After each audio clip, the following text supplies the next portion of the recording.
என் குருவுக்கு சமர்ப்பணம். அவர் இல்லாவிடில் தொலைந்திருப்பேன்.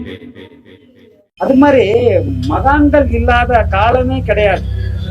எல்லா காலத்திலயும் மகான்கள் வந்துகிட்டே இருப்பாங்க. காரணம் என்னன்னா, அவங்க வரலைன்னா நெறிப்பட மக்கள் வாழ மாட்டாங்க. நெறியற்ற நிலையில ஒருத்தரோட ஒருத்தர் அச்சுன்னு செத்துருவோம்.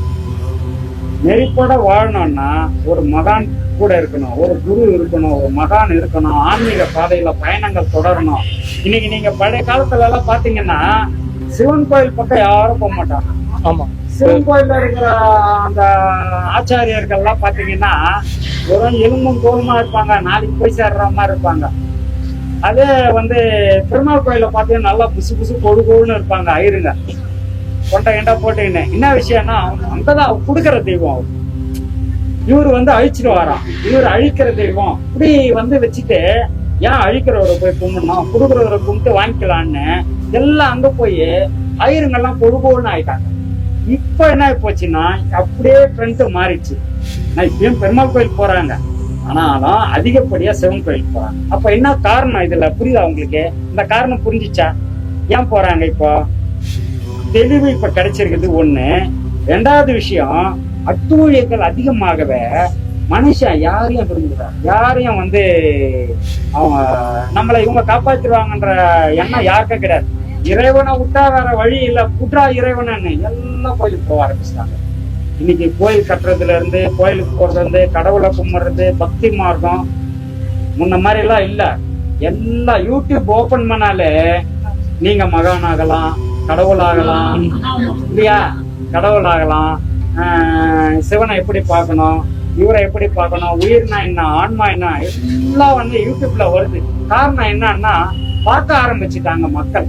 மக்களுக்கு அதிகப்படியா அது முன்னெல்லாம் சினிமா தாங்க போவாங்க. எப்ப பார்த்தாலும் தியேட்டர்ல பொழிஞ்சின்னு இருக்க ஜனங்க. இப்ப சினிமா தியேட்டர்லாம் மூடி என்ன கட்டுறான், அபார்ட்மெண்ட் கட்டிங்க இருக்கிறான். காரணம் என்ன? மக்கள் திருந்திட்டாங்க, ஆன்மீக பாதைக்கு வந்துட்டாங்க, கேளிக்கைகள் மூடப்பட்டுச்சு.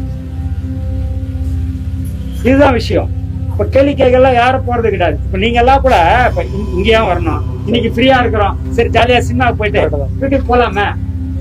ஆனா இப்போ மக்களுக்கு பெருவாரியா பக்தி உண்டாயிடுச்சு. காரணம் என்னன்னா, இப்போ உலக நிலைமை அப்படி போயிட்டு யாரு என்ன தண்டி எடுத்தவனா தண்டல்காரன்ற நிலைமையில போயிடுச்சு. அதனால பக்தி மார்க்கத்துல முழுமையா மக்கள் ஈடுபட ஆரம்பிச்சுட்டாங்க. இன்னொரு விஷயம் என்னன்னா, அமைதி இதுலதான் இருக்குது. வேற எல்லாத்துலயும் ஆரவாரங்கள் தான் இருக்கும். ஆரவாரத்துல இவ்வளவு நாள் திளைச்ச நீங்க இனிமேல் வேணாப்பா, அமைதி தான்ப்பா வேணும் வாழ்க்கையிலன்னு சொல்லி இங்க வந்துட்டாங்க. இதுக்கு இன்னொரு காரணம் கூட சொல்லலாம். என்னன்னா, உடல் உபாதைகள் நிறைய. இப்ப எவ்வளவுலாம் சினிமா தியேட்டர் மூடுறானோ அவ்வளவு ஹாஸ்பிட்டல் திறக்கிறான், இல்லையா? ஹாஸ்பிட்டலுக்கு திறந்துக்கினே இருக்கிறான். என்னடா விஷயம்னா, மக்கள் யாருக்கும் மனசுல நிம்மதி இல்ல, ஸ்ட்ரெஸ், மன அழற்சி, ஸ்ட்ரெஸ்லயே இருப்பான். எப்போ மன அழுத்தம், யோசிச்சுக்கினே மன அழுத்தம். காரணம், இந்த மன அழுத்தத்துக்கான காரணம் என்னன்னா, வேகமான உலக இயக்கத்துல நம்ம ஈடுபட்டு ஓட முடியாம பின்தங்கும் போது மன அழற்சி மனச்சோர்வு உலகம் ரொம்ப வேகமா ஓடிட்டு இருக்குல்ல. எல்லாம் படிச்சவங்க, ஐடி ஃபீல்டுல வேலை பார்க்கறவங்க எல்லாம் லட்சமா சம்பாதிக்கிறாங்க. இப்ப என்ன மாதிரி ஆளு மம்தேத்து பத்திட்டு 500 ரூபாய் கூலி வாங்கி வீட்டுக்கு வரேன். பக்கத்து வீட்டுல ஐடில வேலை பார்க்கறான். அந்த பையன் பொண்ணு 2 பேரும் ஐடில ஆளுக்கு 1 லட்சம் சம்பாதிக்கிறாங்க. 2 பேர் ஆளுக்கு ஒரு கார்ல வர்றாங்க. நான் மம்தில வேலை பார்த்துட்டு சைக்கிள் எடுத்து மெஷின் வரேன். வேத்து கொட்டி இருக்குது. அவன் கார்ல ஏசி, வீட்டுல ஏசி, போற வேலையில ஏசி, இப்படி இருக்கிறான். எனக்கு ஒரு ஏக்கம். அப்ப பாக்குறேன், என்னடா வாழ்க்கை, அவன் இப்படி வாழறான். நம்ம நேத்து கத்தல பையன், அவன் நம்ம இவ்வளவு வயசாச்சு, இன்னைக்கு கூட மம்தி எத்தாதானா 500 ரூபாய் கொடுக்குறான். அவன் அதுக்கே திட்டுறான், இன்னும் இதை பொத்து அதை பொத்துன்றான், நம்மள இது மாதிரி பண்றானே, பாடாப்படுத்துறானேன்னு சொல்லிட்டு அந்த மன அழற்சி உண்டாயிடும். அப்ப என்ன ஆகுதுன்னா, இவங்களை பார்க்கும் போது எனக்கு மன அழற்சி அதிகமாகும். ஒரு டென்ஷன், எப்படி வருது, சரி வேற வழியில் அவன் அச்சியாவது பிடிங்கலாமா, அடுத்த செகண்ட் அதானே வரும். எனக்கு ஓணும், துட்டு ஓணும், நானும் சுகமா வாழணும்ன்ற ஆசை வந்துடுச்சு. அப்ப நான் என்ன பண்ணணும், ஏதாவது ஒரு லூப் லைன் பார்ப்பேன். அவங்க 2 பேருக்குள்ள ஏதாவது சண்டை முட்டி விடலாமா, எனக்கு துட்டு வேணுமே, ஏதாவது ஒண்ணு பண்ணணுமேன்னு சொல்லி ஏதாவது லூப் லைன் கண்டுபிடிச்சு இந்த பாதைகள் கெட்டு போய் மனம் கெட்டு போய் கெட்ட வழியில போய் ஏதோ ஒண்ணு பண்ணி ஒருத்தர் சண்டை முட்டி இவங்ககிட்ட இருந்து ஏதாவது கிடைக்கிறது, அவங்க கிட்ட இருந்து ஏதாவது, இப்படி வாழ்க்கை பயணம் தொடர ஆரம்பிச்சு. அப்ப இவன் செய்யாத பாவங்கள்லாம் செய்ய ஆரம்பிச்சு. வாழ்க்கையில இந்த ஆசை வரும்போது தான் இந்த பாவங்கள்லாம் கூட செய்ய சொல்லும். ஆசை அவன் சம்பாரிச்சான், அவன் உழைச்சான், அவன் படிச்சான், அவன் சம்பாதிக்கிறான், அவன் நல்லா இருக்கான், அது அவன் விதிப்படி நடக்குது. நம்ம விதிப்படி மம்டியத்தாதான் 500 ரூபான்றது விதி. நீ சரி இருக்கட்டும், நமக்கு கிடைச்சது இவ்வளவுதான். என் உயரம் என்னன்னு எனக்கு தெரியணும்ல. அவன் 6 அடியில இருக்கா, தலை இடிக்குது, நான் 3 அடியில குனிஞ்சு போனா அவன் சிரிதான் சிரிப்பான். ஏன்டா 3 அடி ஏன்டா குனிற, உன்னை இடிக்காதுடா போடா வாசப்படி சிரிப்பான் தானே. 6 அடியில குனிஞ்சு போறான்னா அது அவன் உயரம். அது இது நமக்கு புரியணும்ல. நான் இப்ப அவன் குனிஞ்சான் நான் குனிகிறேன்னா எல்லாரும் ஊர்ல எல்லாம் சிரிக்கதான் செய்வாங்க. இந்த மாதிரி அவமானங்கள் வரதான் செய்யும். அப்போ என்ன பண்ணணும்னா மனசை தனக்குள்ள கட்டுப்பாட்டுல வச்சுக்கணும். இந்த ஆசைன்றதுக்கு அடிமை ஆயிட்டா அவமானங்களும் தாங்கி வேற வழிக்கிற அவமானங்கள் தன்னால வந்துடும். துப்புவான், ஒரு படத்துல சொல்லுவான், ஏதோ பணம் கொடுத்து இதை வாங்கிடலாம் அதை வாங்கலான்னு. மக்கள் உன்னை பார்த்து காரி துப்ப மாட்டானா, துப்புனா தொடச்சிக்குவோம், துப்புட்டோம் தொடச்சிக்குவோம். இப்ப சம்பத்து என்ன சம்பத், அது ஏதோ ஒரு சம்பத்தா, அது மாதிரி தொடச்சிக்கு போயிட்டே இருப்பான். அவமானம் படுறவன் வந்து எப்பவுமே வந்து பெருசா நினைக்க மாட்டான். எந்த அவமானமும் படாம வாழ்க்கைன்னா இப்படிதான் ஒரு முறை நெறிப்படுத்தி வாழ்ந்துட்டு போறான்னு, சின்ன அவமானத்தோட செத்து போயிடலாமான்னு நினைப்பான். அவனுக்கு தாங்கிக்க முடியாது.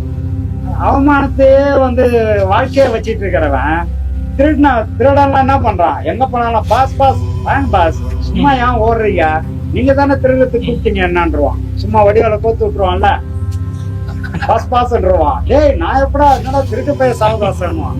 அந்த மாதிரி நம்ம சும்மா இருந்தாலும் அந்த ஆசை வந்துருச்சுன்னா நம்மள அந்த பாஸ் மாதிரி போட்டு நம்ம போய் உததான் பண்ணோம். திருடனா கூட நீ திருடலனாலும் அவனுக்கு ஆசை வந்துருச்சுல்ல, நீயும் திருடன் தான், அப்போ உததான் பண்ணும்.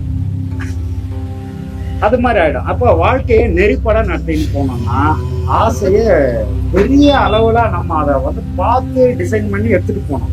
ஆசை வந்துன்னே இருக்கும், எல்லாத்துக்கும் ஆசை வரும், ஆசை இல்லாம எல்லாம் யாரும் இல்லை. ஏன்னா ஆசை மனுஷனா பிறந்துட்டா மனம் இருந்ததுன்னா ஆசை இருக்கதான் செய்யும். ஆனா அந்த ஆசை எப்படி இருக்குன்னா அளவோட இருக்கும். நம்ம குடும்பம் எனக்கு இந்த வேலையில 500 ரூபாய் தான் கொடுப்பான், போதும் 500 ரூபாய் டெய்லி 500 ரூபாய் தான் அந்த வீட்டுல கொடுத்தா அவங்க குடும்பம் நடத்துறதுக்கு பழகிட்டாங்க, அவங்க பண்ணிட்டு போவாங்க. நான் 2000 ரூபாய் இன்னைக்கு எத்துன்னு வரணும்னு நினைச்சு போனா அடுத்த விட்டு சோட்டுல கை விட்டு எத்துன்னு தான் வரணும். அவன் உதைப்பான் தானே, கண்டுபிடிச்சிட்டானா உதைப்பான் தானே, வாங்கிக்க வேண்டியதுதான், காருக்கு போனா துவச்சிக்க வேண்டியதுதான். அந்த அவமானத்துக்கு நம்ம ரெடி ஆயிடும். அப்போ ஆசையை விட்டுட்டா அவமானம் இல்லை. சாமி, இப்ப இந்த பாதைக்கு வரவங்க 90% பேர் வாழ்க்கையில ஏதாவது ஒரு அடிபட்டு தான் வரும். இது இறைவன் கூப்பிடுறதுக்காகவா இல்ல எப்படி சாமி? உன்னோட கர்ம பலன். இறைவனுக்கு எதுக்கு சம்பந்தமே இல்லை. நீ அவமானப்படுறதோ நீ வந்து பெரிய அளவுல புகழப்படுறதுக்கோ காரணம் இறைவன் கிடையாது. உன் மனசு, உன்னோட முற்பிறவி பலன். நீ நல்லதே செய்து நல்ல விஷயத்தையே செய்து நல்ல பயணம் பண்ணிருந்தீங்கன்னா அந்த வாழ்க்கையில உனக்கு நல்ல அடுத்தடுத்து நல்ல விஷயங்கள் நடந்துகிட்டே இருக்கும். இறைப்பாதை பண்ணி தொடர ஆரம்பிச்சிடும். இறைப்பாதையில போக போக போக போக உனக்கு அதுவே உன்னை முழுமையா இழுத்துருச்சுன்னா ஒரு ஞானம் உங்களுக்கு ஆட்டோமேட்டிக்கா உனக்கு ஒரு ஞானம் கிடைச்சிரும். ஒரு நல்ல ஞானி நம்ம எல்லாரும் கூப்பிடுவாங்க. இன்னைக்கு ஒன்றும் இல்லை, சாதாரண பேச்சாளருங்கெல்லாம் இருக்காங்க இல்லையா, மேடை பேச்சாளர்கள், அப்புறம் வந்து இந்த ஞானத்தை பத்தி பேசுறவங்க, ஆன்மீக பாதையில சொற்பொழிவு, இதுக்கெல்லாம் வந்து கூப்பிடுறாங்கன்னா என்ன காரணம்னா ஆரம்பத்துல இருந்து அதுக்கான பயிற்சி அவங்க எடுத்தாங்க. ஆரம்பத்துல இருந்து புத்தகங்கள் படிக்கிறது அதுக்கான பயிற்சி. என் குருவுக்கு சமர்ப்பணம். அவர் இல்லாவிடில் தொலைந்திருப்பேன்.